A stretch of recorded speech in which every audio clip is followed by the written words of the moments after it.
મિત્રો આ પ્રશ્ન સમસંબંધનો છે, એસએસસી CHSL 16 સપ્ટેમ્બર 2018નો પૂછાયેલો છે। આવો પ્રશ્ન જો આપણી પરીક્ષામાં આવે તો આપણા વિદ્યાર્થીઓ મુશ્કેલીમાં મુકાય છે। હવે શું કરવાનું, તો એ કીધું છે 18 એટલે 9 આપ્યા છે, તો 12 એટલે કેટલા? કેટલાયને એમ થાય 18 ના 2 વડે ભાગો તો 9 થાય, તો 12 ને 2 વડે ભાગો તો 6 થાય, તો ઓપ્શનમાં ક્યાંય નથી। તો જવાબ કેમ આપવાનો છે, આ એ થોડુંક લોજિક છે। જો 18 ના 9 કેમ થયા છે, તો કે જે 18 આપ્યો છે એની સંખ્યાનો વર્ગ કરવામાં આવે।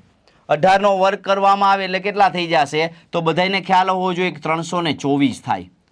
હવે ખરેખર આ 9 કેમ થાય છે મિત્રો, તો કે આ ત્રણેય સંખ્યાનો તમારે સરવાળો કરવાનો, 3, 2 ને 4 એ સંખ્યાનો સરવાળો કરો એટલે તમારો જવાબ કેટલો આવે, 3 ને 2 5 ને 4 9। તો જે 324માં જે અંકો છે એનો સરવાળો કરવાથી આવી રીતે 9 આવે છે।